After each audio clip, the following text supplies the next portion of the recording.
En 7 bons exercices, ça en fait des molécules. Souvent mes yeux jablissent, mais jamais ne capitulent. Un corrigé complet pour vous mettre sur la piste, et bientôt vous direz « Moi aussi, je suis chimiste ».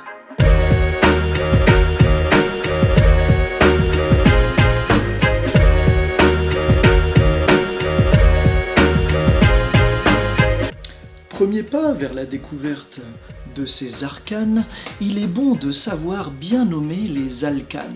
C'est ce que nous proposent les 2 premiers exos. Plein de pièges, je suppose. Bon allez, au boulot. Commençons par l'exercice numéro 6, page 161, qui nous propose de passer d'un nom à une formule semi-développée.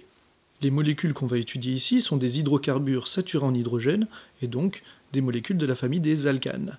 Ça se voit parce qu'ils finissent tous par ane, A-N-E, ane pour saturé en hydrogène, et le E pour dire qu'il n'y a pas de groupe caractéristique, donc uniquement des atomes de carbone et d'hydrogène. Première molécule, c'est le butane. On avait vu que but, c'était le préfixe pour indiquer qu'il y a 4 atomes de carbone dans une chaîne carbonée principale ou dans un groupement alkyle. Ici, dans la chaîne carbonée principale. Comme il n'y a pas d'autres informations, on va donc donner la formule semi-développée avec 4 atomes de carbone complétés avec des atomes d'hydrogène, et ça nous donne cette formule semi-développée. En bout de chaîne, on rajoute 3 hydrogènes, et en milieu de chaîne, comme le carbone est associé à 2 autres carbones, et bien on rajoute que 2 hydrogènes, donc ça nous fait CH3, CH2, CH2, CH3. C'est un alcane linéaire, puisqu'il n'y a aucune ramification. Passons maintenant à la molécule B, le 2-méthylpentane. Donc de gauche à droite, comment ça se lit ? 2-méthyl, ça veut dire qu'il y a un groupement alkyle à un atome de carbone, le préfixe meth, en position 2, sur la chaîne carbonée principale qui est constituée de 5 atomes de carbone, puisqu'on a le préfixe pent, ces atomes de carbone qui sont saturés en atomes d'hydrogène, et aucun groupe caractéristique, étant donné que ça finit par E. Donc, pour construire notre molécule, on commence par placer les 5 atomes de carbone alignés de la chaîne carbonée principale. Ensuite, on va numéroter de gauche à droite ou de droite à gauche comme on veut, et en position 2, on va placer le groupement méthyl CH3, et enfin, on va saturer le reste en hydrogène, c'est-à-dire qu'on va rajouter le nombre d'hydrogènes qu'il faut pour que les carbones aient tous 4 liaisons simples covalentes. Molécule C, 3-éthyl 2-méthylhexane. Donc le hex, ça veut dire 6 carbones dans la chaîne carbonée principale. On numérote de 1 à 6, c'est 6 carbones. En position 2, on a un méthyle. En position 3, un groupement éthyle, donc une ramification à 2 atomes de carbone saturés en hydrogène. Et enfin, on complète avec les H et ça nous donne cette molécule-là. On a compris le principe. Molécule suivante, 3,3-diméthylpentane. Donc là, on a 2 groupements méthyl CH3 en position 3. Pentane, 5 atomes de carbone. Ça nous donne donc cette molécule-là. On remarque d'ailleurs que le 3e carbone, auquel on a déjà 2 groupements méthyl et 2 autres liaisons dans la chaîne carbonée principale, eh bien on n'y ajoute aucun hydrogène. Il a déjà ces 4 liaisons. Dernière molécule, le 3-éthyl 2,5-diméthylhexane. Même technique, on place la chaîne carbonée principale, on met les 2 méthyls en position 2 et 5, le groupement éthyle en position 3, et on complète avec les hydrogènes. On remarquera ici que dans le nom, on place d'abord le groupe éthyle, puisque le E est avant le M de méthyle dans l'ordre alphabétique. On fait abstraction du préfixe di, qui est multiplicateur d'un groupement alkyle. Dans l'exercice numéro 7, page 161, c'est l'inverse. On part d'une formule semi-développée, et là maintenant il faut donner le nom. La technique est la suivante. On commence par repérer la chaîne carbonée principale, c'est-à-dire celle qui contient le plus d'atomes de carbone possible. Ici, la chaîne carbonée principale a 5 atomes de carbone, donc on va mettre le préfixe pent. Étant donné qu'on remarque qu'il n'y a que des liaisons simples entre les carbones, et donc que la molécule est saturée en hydrogène sans aucun groupe caractéristique, on va donc finir le nom de la molécule par ane. Pour l'instant, on a pentane. On remarque qu'il y a 2 groupements alkyles identiques, donc on va mettre le préfixe di. Ces groupements alkyles ne contiennent qu'un seul atome de carbone, donc ce sont des groupements méthyl. Ils sont en position 2 et 4, on va séparer le 2 et le 4 par une virgule. On va donc mettre le préfixe 2,4, tiré, toujours un tiré entre chiffres et lettres, diméthyl, pentane. La molécule B maintenant. Repérons la chaîne carbonée principale, elle comporte 6 atomes de carbone, on peut numéroter dans 2 sens différents, il va falloir choisir le bon. Si on choisit la numérotation orange, on a les 2 groupements alkyles, le méthyle et le éthyle, qui sont en position 3, alors qu'avec la numérotation marron, on est en position 4, donc on va choisir la numérotation orange. Il est à noter qu'on aurait très bien pu choisir cette chaîne carbonée principale, hein. Ça revient exactement au même. En position 3, on a un éthyle et un méthyle de la même manière. Donc on a bien un éthyle et un méthyle en position 3. Éthyle vient avant méthyle dans l'ordre alphabétique, donc le nom de la molécule, ce sera 3-éthyle, 3-méthylhexane. Enfin, dernière molécule, ici, on a encore 6 atomes de carbone dans la chaîne carbonée principale. On a 2 possibilités de numérotation. Cette fois-ci, c'est la numérotation marron qu'on va choisir, puisque le groupement méthyle-CH3 est en 2e position pour la numérotation marron, alors qu'elle était en 5e position pour la numérotation orange. Cette molécule est donc le 2-méthylhexane. Le 5-méthylhexane, pour ainsi dire, n'existe pas. Ce serait bafouer les règles de la nomenclature systématique. Une hérésie totale. Mais ce qui donne son sel aux réactions chimiques, c'est la présence en elles de groupes caractéristiques. C'est de la nomenclature un petit peu plus poussée qui nous attendent Non, jure. dans les prochains sujets. Premier de nos 2 exercices avec la nomenclature complète, hein, groupe caractéristique y compris, c'est le numéro 11, chercher l'erreur. Nous allons à chaque fois répondre aux 2 questions d'un coup, c'est-à-dire que pour corriger les noms et justifier, on va forcément faire apparaître les groupes caractéristiques. Ici, on ne va pas les entourer, on va les colorer en vert. Donc première molécule, la molécule A, vous en avez la formule semi-développée sous les yeux, et elle est nommée dans le livre acide 2-éthylbutane 4-OIC. Si nous n'étions que peu rigoureux, nous considérerions que cette molécule est juste. Il n'en est rien. Et ce pour plusieurs raisons. Déjà, première erreur, la chaîne carbonée la plus longue est fausse. Elle ne contient pas 4 carbones comme le suggère le préfixe but, mais bien 5 carbones. Elle apparaît en rouge ici. Il est exact qu'elle est saturée en hydrogène car il n'y a que des simples liaisons CC, donc le nom contiendra pentane. Deuxième erreur, le groupe caractéristique qui est ici le groupe carboxyle, COOH, il est toujours en position 1, c'est-à-dire qu'on numérotera la chaîne carbonée principale en partant du carbone de ce groupe caractéristique. La numérotation se fait donc comme ceci. Et comme un groupe carboxyle ne peut être qu'en bout de chaîne, et qu'il aura toujours forcément la position 1, on n'a pas besoin de rajouter de numéro, donc ce sera l'acide pentanoïque. Reste maintenant à rajouter les éventuelles ramifications. La ramification est ici un groupement méthyle et non éthyle, puisqu'il n'y a qu'un seul carbone, c'est un groupement CH3. En position 3, nous avons donc sous les yeux l'acide 3-méthylpentanoïque et non l'acide 2-éthylbutane 4-OIC. Deuxième molécule qui est ici nommée butane 3-on. Alors si on se restreint à une numérotation qui est systématiquement lue de gauche à droite, effectivement ce serait le butane 3-on. Mais il faut étudier les 2 sens avant de prendre notre décision. Et ici, le groupe caractéristique, c'est la règle, doit absolument avoir le plus petit nombre possible. Donc on serait tenté d'écrire butane 2-on, mais est-ce bien nécessaire de préciser butane 2-on, puisqu'ici on remarque que avec une chaîne carbonée principale à 4 carbones, le groupe carbonyle qui est ici caractéristique d'une molécule appartenant à la famille des cétones ne peut pas être à une autre position qu'en position 2. Puisque si on le met en bout de chaîne, il devient caractéristique d'un aldéhyde. Donc, on n'a pas besoin ici de préciser, à partir du moment où on met le suffixe on, c'est qu'il est en milieu de chaîne, et donc on peut nommer cette molécule la butanone. Bon, je sais jamais si on dit le ou la, mais ça c'est vraiment pas important. Vous aurez remarqué que de temps en temps je dis la, de temps en temps je dis le. Cette molécule maintenant qui a été nommée propanone. Alors oui, effectivement, la chaîne carbonée principale contient 3 carbones. On est d'accord, donc c'est prop. On est d'accord, saturé en hydrogène, ane, propane, on est d'accord. Mais l'erreur qu'on voit ici, c'est que notre carbonyle, c'est double liaison O, est en position 1. Et donc quand on est en position 1, quand on est en bout de chaîne carbonée, ce n'est pas un groupe carbonyle caractéristique d'une molécule appartenant à la famille des cétones, mais bien un groupe carbonyle qui est caractéristique d'une molécule appartenant à la famille des aldéhydes. Donc le suffixe qu'on va utiliser, ce n'est pas on, mais al. C'est donc le propanal.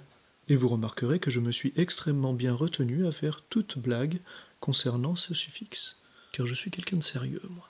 Continuons donc avec la molécule D, dernière molécule de cet exercice, qui a ici été nommée 3-méthylpentane 4-ol. La première erreur qu'on peut détecter dans cette écriture, c'est qu'il y a un espace entre méthyle et pentane. Alors je ne sais pas si ça a été corrigé dans votre livre, parce que souvent la version papier, elle est un petit peu à l'arrache, et entre-temps la version numérique a été améliorée. Bon, Ici, moi dans mon livre, il y avait un espace, donc j'en profite pour le rappeler, on ne met pas d'espace dans le nom, hein, on attache tout. Ensuite, erreur numéro 2, notre numérotation n'a pas été faite dans le bon sens. Notre groupe caractéristique, qui est ici le groupe hydroxyle, caractéristique d'une molécule appartenant à la famille des alcools, doit être lié au carbone qui a le numéro le plus petit possible, dans la chaîne carbonée principale. Nous devons donc numéroter dans ce sens-là, de droite à gauche. La position du groupement alkyle, qui est ici un groupe méthyle CH3, ne change pas, hein, on est toujours au milieu de la chaîne carbonée A5, donc en position 3. Par contre, notre groupe hydroxyle est en position 2 et non pas en position 4. Cette priorité donne comme nom à la molécule 3-méthylpentane 2-ol. Exercice numéro 12 maintenant, de la nomenclature pure et simple. Alors là, vous verrez, on a toujours la même technique. Au début, je vais la détailler, et au bout d'un moment, hein, comme on a quand même pas mal de molécules, j'irai de plus en plus vite dans les explications. On l'a déjà rencontré, mais décortiquons butanone. Comment faire pour passer du nom à la formule semi-développée avec groupe caractéristique? Premièrement, le préfixe but, qui nous dit on a 4 atomes de carbone dans la chaîne carbonée principale. Deuxièmement, on repère le suffixe, qui nous donne des informations sur le groupe caractéristique, qui est ici avec on, le groupe caractéristique carbonyle, caractéristique donc de la famille des cétones. Étant donné qu'il doit être donc autre qu'en position 1, on n'a que la position 2 ici qui est valable, hein, puisque si on retourne cette molécule, on peut imaginer qu'il est en position 3, comme on l'a déjà vu dans l'exercice précédent. Bref, la racine An nous dit saturé en hydrogène, on rajoute le nombre d'hydrogènes qu'il faut pour compléter à 4 liaisons par atome de carbone, et nous avons donc CH3, C double liaison O, CH2, CH3. Molécule B maintenant, l'acide méthylpropanoïque. Même technique, on repère le préfixe prop, chaîne carbonée principale à 3 carbones. Nous avons le suffixe oïque, accompagné du mot acide à l'avant de la molécule, qui nous indique que la molécule est de la famille des acides carboxyliques, et caractérisée par le groupe carboxyle, qui est toujours en position 1, donc ici on peut le placer en position 1. Vous le voyez en vert. Nous avons un groupement alkyle, une ramification à un atome de carbone, à la seule position possible qui reste. Hein. Si on le rajoute en bout de chaîne, ça rallonge la chaîne carbonée et donc on sera en présence d'acide butanoïque. Ici, on ne peut le mettre qu'en position 2. Vous voyez apparaître le CH3 en bleu. On sature en hydrogène et ça nous donne la formule semi-développée que vous voyez ici. Molécule C, 3-éthylpentanal. Pente, 5 carbones. Al, aldéhyde, donc famille caractérisée par le groupe carbonyle en position 1. Nous avons le groupement éthyle, c'est-à-dire à 2 atomes de carbone, CH2CH3, en position 3. Et enfin, on sature en hydrogène. Molécule D, 3-éthyl-2-méthylhexane 2-ol. En reprenant pas à pas, X, 6 carbones. 2-ol, en position 2, nous plaçons un groupe hydroxyle, caractéristique de la famille des alcools. En cette même position 2, nous rajoutons un groupe CH3, le groupement méthyle. Nous ne rajouterons donc aucun hydrogène à ce carbone qui a déjà 4 liaisons. Un groupement éthyle, CH2CH3 en position 3. Et enfin, on complète avec les hydrogènes. Molécule E, la chaîne carbonée principale grâce au préfixe X. Le groupe caractéristique en position 3. Les 2 groupements méthyles que l'on place en position 2 et 5. Et on sature en hydrogène.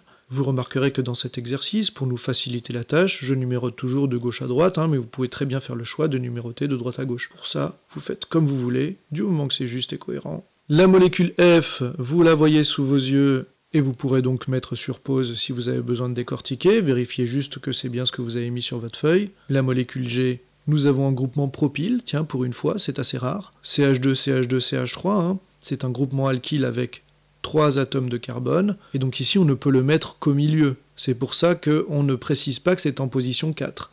Avec 7 atomes de carbone dans la chaîne carbonée principale, d'où le préfixe hept, on ne peut mettre un groupement propyle qu'ici. Cette dernière molécule, la molécule H, il y a quelque chose à dire quand même, puisque si on regarde l'énoncé, donc 2, 4, 5 triméthylhexane, ok, on le place en position 2, en position 4, en position 5, ok, sur une chaîne carbonée principale à 6 carbones, tout va bien.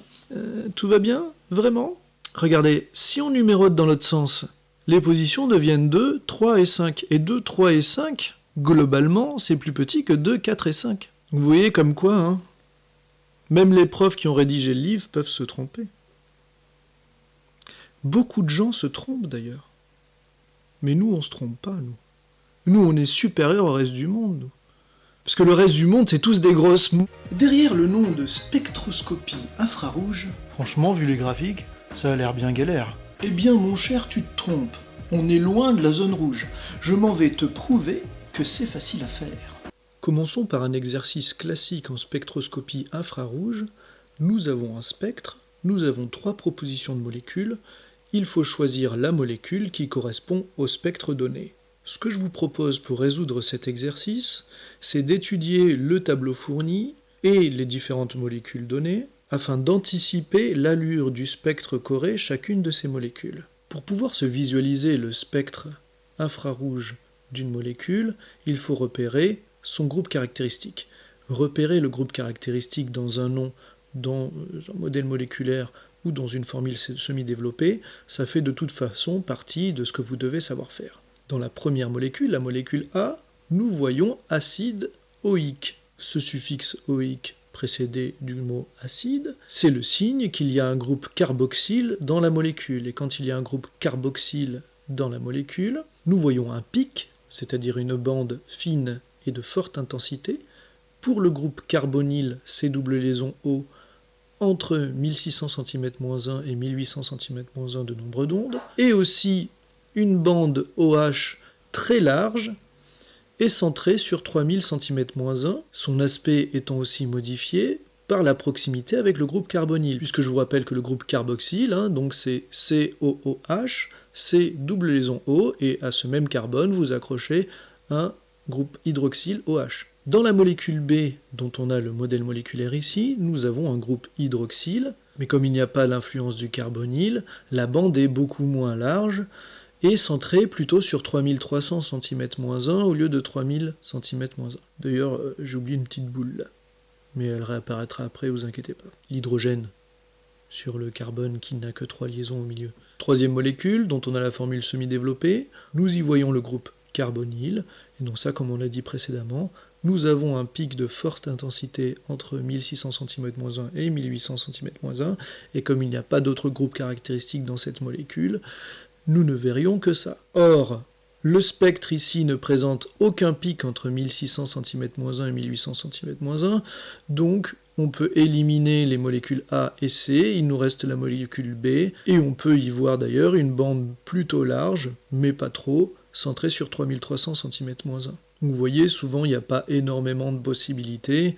Quand on voit les descriptions du tableau qui sont assez précises et qu'on compare au spectre, on peut facilement identifier les molécules correspondantes. On nous demande dans la question 2 quelle est la formule brute, la formule semi-développée et le nom de cette molécule dont on a le modèle moléculaire, ça tombe bien, je vous ai remis la petite boule blanche. Nous avons, en faisant l'inventaire du nombre d'atomes de chaque élément présent dans la molécule, 3 carbones, 8 hydrogènes et 1 oxygène, ce qui nous donne comme formule brute C3H8O. La formule semi-développée, il suffit de retranscrire ce qu'on voit dans le modèle moléculaire et ça nous fait CH3, CH, CH3 en chaîne carbonée principale et le groupement hydroxyle accroché au carbone du milieu, ce qui nous donne comme nom prop pour les 3 atomes de carbone, AN pour la saturation en hydrogène, 2-ol pour le groupe hydroxyle qui est en position 2. On précise la position 2 puisqu'on aurait très bien pu mettre ce groupe hydroxyle en bout de chaîne. Ça aurait été le propane 1-ol. Alors ici, on a un exercice de type comprendre les attendus. Le numéro 20, page 164, intitulé synthèse de l'ibuprofène. C'est une sorte de petite tâche complexe, c'est-à-dire on ne nous pose qu'une seule question, on nous demande de justifier, mais on vous donne les détails du barème, on vous guide un petit peu en vous disant ce qu'on attend dans la réponse. Donc ici, la technique pour répondre à cette question, qui est est-ce que la synthèse est une réussite ? C'est-à-dire est-ce qu'on est bien passé de l'isobutylbenzène dont on nous donne la formule semi-développée à l'ibuprofène dont la formule semi-développée est aussi donnée. Déjà jouons un peu au jeu des 7 différences. Cette synthèse consiste en quoi ? Elle consiste en l'ajout d'oxygène dans la molécule principalement pour y faire apparaître un groupe caractéristique, puisqu'on peut remarquer dans un premier temps que l'isobutylbenzène ne possède aucun groupe caractéristique, c'est un hydrocarbure. L'ibuprofène, quant à lui, il possède un groupe caractéristique oxygéné, on peut le voir sur la formule semi-développée, c'est le groupe carboxyle, COOH, qui est entouré en rouge ici. À quoi pourrait-on s'attendre dans le spectre infrarouge dans le cas où la synthèse est un succès, c'est-à-dire qu'on a bien transformé tout l'isobutylbenzène en ibuprofène ? Eh bien, nous devrions voir apparaître, comme pour tout acide carboxylique, un pic carbonyle intense entre 1600 cm-1 et 1800 cm-1 pour la double liaison CO, et pour le groupe hydroxyle accroché à ce même carbone, on devrait avoir une bande très large, entre 2500 cm-1 et 3200 cm-1, c'est-à-dire centrée sur 3000 à peu près. Or, en analysant ce spectre infrarouge fourni, on remarque qu'on ne voit qu'un pic caractéristique d'une liaison CO. Ce pic intense entre 1600 cm-1 et 1800 cm-1.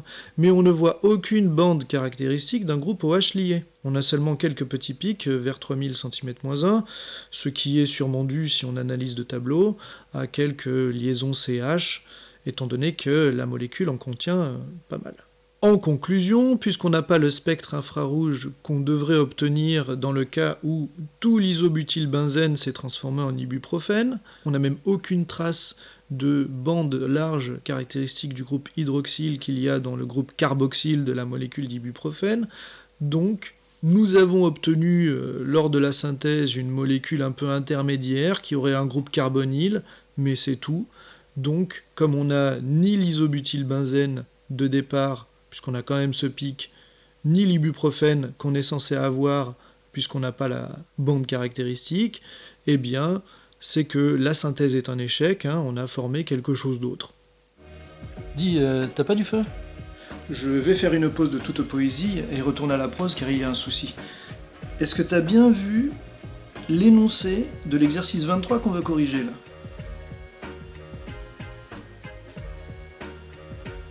Dans ce dernier exercice qu'on va étudier ensemble, qui s'intitule « Les dangers de la cigarette », le numéro 23, page 166, on nous demande dans un premier temps d'identifier 3 molécules parmi toutes celles qui sont présentes dans notre sympathique objet. On nous donne en A un modèle moléculaire, en B une formule développée et en C une formule semi-développée. Il faut attribuer à ces 3 représentations les 3 molécules 1, 3 et 5. Allons-y, une par une. Le composé 1, l'acétone. Qu'est-ce qu'il fait là-dedans ? On ne sait pas, mais il y a de l'acétone dans la cigarette. Bref, alors je vous arrête tout de suite, vous ne pourrez pas dissoudre votre vernis à l'ongle avec une clope. N'essayez pas. Mais donc l'acétone, dans son nom, on a cétone, donc de toute évidence, c'est une cétone. Donc si c'est une cétone, nous avons le groupe caractéristique carbonyle, C double liaison O, dans la molécule, et il faut que le carbone de cette double liaison soit lié à 2 autres carbones. Il faut que ce soit en milieu de chaîne. C'est donc la molécule C qui correspond à ces critères. Le composé 3 maintenant, le charmant méthanal, qui est si cher aux croque-morts et autres savants fous. De par son suffixe -al, on voit que c'est un aldéhyde, famille qui est caractérisée par le groupe carbonyle aussi, mais dont l'atome de carbone, cette fois, est lié à au moins un atome d'hydrogène, puisqu'il doit être en bout de chaîne. La molécule qui correspond à ces critères-là est la molécule B. Par déduction, le xylène, notre petit hydrocarbure cancérigène, comme c'est un hydrocarbure et donc composé uniquement d'atomes de carbone et d'hydrogène, on peut en déduire que ça correspond donc au modèle moléculaire que nous avons ici, puisque nous n'avons aucune petite boule rouge, nous n'avons que des boules noires et des boules blanches, c'est la molécule A. Maintenant, je vous propose de répondre aux questions 2, 3 et 4 en même temps, molécule après molécule, en rentrant toutes les données dans un tableau. Donc on nous demande dans la question 2 la formule brute, la formule semi-développée, mais aussi le nom en prenant en compte la nomenclature systématique. Et on nous demande aussi de préciser le groupe caractéristique. Je vais utiliser le même code couleur que d'habitude pour les faire apparaître. J'ai rentré dans le tableau, comme vous pouvez le voir apparaître sur l'écran, ce qui avait déjà été donné dans l'énoncé. J'ai rempli aussi les cases qui étaient, à mon sens, hors programme. Bon, formaldéhyde, ça se déduit un petit peu puisque c'est un aldéhyde et que le seul aldéhyde qu'on a, c'est le méthanal, mais bon, on n'est pas censé connaître les noms triviaux quoi qu'il arrive. Et nous allons le faire molécule après molécule. Molécule numéro 1. Notre acétone, dont on avait déjà identifié la formule semi-développée, contient le groupe carbonyle. Nous pouvons la nommer propanone puisqu'il y a 3 atomes de carbone dans la chaîne carbonée principale, qui est saturée en hydrogène, et qui, pour faire partie de la famille des cétones, il n'y a pas de débat, doit avoir son groupe caractéristique en position 2, il n'y a pas d'autre solution, donc on ne précise pas le numéro. La formule brute, 3 atomes de carbone, 6 atomes d'hydrogène, 1 atome d'oxygène. C3H6O. La molécule 2, dont on nous donne le modèle moléculaire, nous voyons 4 petites boules noires s'enchaîner, saturées en petites boules blanches, donc en hydrogène puisqu'il n'y a aucune liaison multiple. Elles sont toutes alignées, donc c'est un alcane linéaire, Nous sommes ici en présence du butane, but signifiant 4 atomes de carbone, dans la chaîne carbonée principale. La formule brute, c'est 4H10. Le formaldéhyde maintenant, appelé en nomenclature systématique le méthanal. Nous avions en petit b sa formule développée. Pour convertir ça en formule semi-développée, qu'est-ce qu'on fait? On garde la double liaison CO, mais on regroupe les hydrogènes liés au carbone de la double liaison, ça nous fait H2CO. Et en formule brute, comme on met dans l'ordre CHON, C-H-O-N, souvenez-vous, eh bien on notera CH2O. On a encore une fois le groupe carbonyle, mais cette fois qui est caractéristique d'une molécule appartenant à la famille des aldéhydes, puisque c'est en bout de chaîne. Molécule 4 maintenant, molécule très simple avec un seul atome de carbone, 4 atomes d'hydrogène dont 3 accrochés au carbone et 1 accroché à l'atome d'oxygène représenté par une boule rouge. Donc nous avons ici le groupe hydroxyle lié à un seul carbone saturé en hydrogène, c'est donc le méthanol. Petite anecdote croustillante concernant le méthanol. Il est plus facile d'obtenir par distillation du méthanol que de l'éthanol, l'éthanol étant l'alcool des boissons. Donc il arrive que certaines personnes se fassent des boissons alcoolisées à base de méthanol. Sauf que quand on abuse du méthanol, à une certaine dose, le méthanol rend aveugle. En quelque sorte, l'amour de la boisson rend aveugle. L'amour de la boisson rend plein de trucs, pas forcément des trucs sympas. Dernière molécule ici, le xylène. Si nous faisons l'inventaire des différents atomes présents, nous avons 8 atomes de carbone et 10 atomes d'hydrogène. Et la formule semi-développée est représentée ci-dessous à partir du modèle moléculaire. Je ne vous en fais pas le détail, mais vous pouvez vérifier par rapport à ce que vous avez mis vous-même. Cinquième et dernière question. Comment pourrait-on différencier en spectroscopie infrarouge la molécule de formaldéhyde, donc notre méthanal, et le xylène? Eh bien, dans le méthanal, nous avons le groupe carbonyle, caractéristique donc de la famille des aldéhydes, qui se voit très bien sur notre spectre infrarouge avec un pic de forte intensité entre 1600 cm-1 et 1800 cm-1, alors que le xylène ne contient aucun groupe caractéristique, c'est un hydrocarbure, et donc on ne verrait aucune des bandes ou des pics de forte intensité qui sont décrits dans les tableaux. Donc la différence principale résiderait dans la présence pour le méthanal de ce pic, alors que pour le xylène, il n'y en aurait pas. Voilà, j'espère que tu auras compris le message. Bon bah voilà, c'est tout pour aujourd'hui. Attends. J'ai un truc à dire. Quoi? Il y a un truc qui me dérange. Un des buts premiers de l'éducation nationale, c'est de cultiver l'esprit critique des adolescents. De leur enseigner le discernement pour leur éviter d'être des vaches à lait, des victimes irréfléchies de la société de consommation, non? Oui. Donc on est d'accord. Eh ben moi, cet exo, il me dérange. Tu peux nous expliquer là?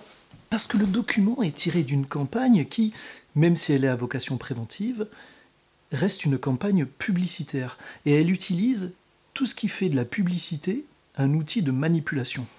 Un autre employé aurait très bien pu publier cette image-là. Et dans cette image-là, les informations sont tout aussi vraies que dans l'autre. Ce que je veux dire ici, c'est pas que la cigarette est bonne pour la santé. Loin de là. La cigarette, c'est très mauvais pour la santé, il n'y a pas de débat là-dessus. Mais c'est la méthode employée pour en convaincre qui est scientifiquement biaisée.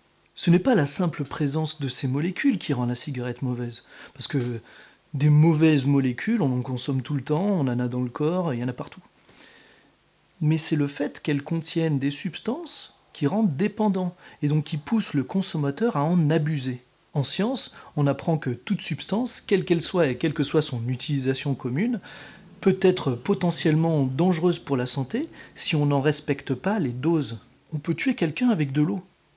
Beaucoup d'eau, mais c'est possible. C'est l'abus, la trop grande quantité qui est mauvaise pour la santé, pas la molécule elle-même. Par exemple, beaucoup de gens se soignent avec l'homéopathie, qui utilisent des poisons, comme l'arsenic, mais fortement dilués, très fortement dilués, à très faible dose. Tout est une question de dosage.